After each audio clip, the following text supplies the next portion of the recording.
SB19, isa sa lehitimo o legit na Pinoy pride.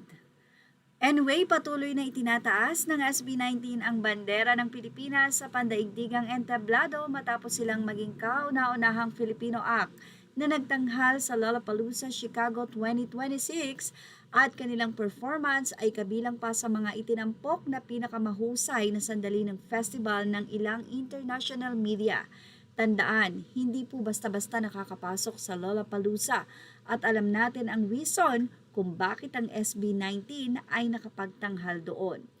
Even ang nasabi nga pong international artist na si Apple the App ay hiniling na sana nga daw ay makakanta ang kanyang grupo sa nasabi nga pong prestihiyosong Lollapalooza.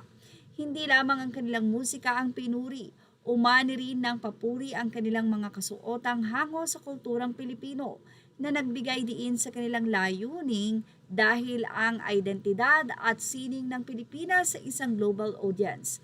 Kasunod ng makasaysayang pagtatanghal, inilabas din ng grupo ang kanilang bagong awitin, ang Lawless, na nagsisilbing pagpapatuloy ng kanilang global momentum at patunay ng kanilang patuloy na pag-unlad bilang mga artists. Ang tagumpay ng SB19 ay hindi lamang panalo para sa grupo at sa 18, kundi isang malaking karangalan para sa buong Pilipinas sa bawat international na entablado na kanilang naaabot. Mas lalo nilang ipinapakilala ang talento, kultura at kakayahan ng mga Pilipino sa mundo or sa buong mundo. At alam niyo po ba na ang kanta ng SB19 ay hindi mo basta-basta makakanta kung wala ka talagang talento sa galing sa pag-awit.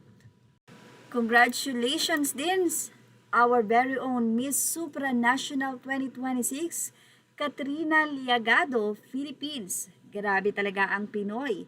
Hindi lamang magaling pagdating sa musika, magandang pag-aawit, pati sa kagandahan at katalinuhan ay nagna-number 1 at umaangat. Congratulations, Katrina Liagado. At ang nakaka-proud pa, Alex Yala. Mukhang nung naghulog ang langit ng galing sa tennis ay sinalo niya lahat. Determinasyon at talaga namang sipag. Dito mo makikita na darating ang panahon, ito ay talagang aanihin mo. Congratulations again, Alex Yala, champion Mubadala DC Open. Congratulations, Alex. Sila ang tatlong Pinoy na nagbigay karangalan sa bansang Pilipinas. At yan ang ating showbiz top update. Images are all credit to the rightful owners. Please like, share, and subscribe. Thank you for watching Showbiz Top.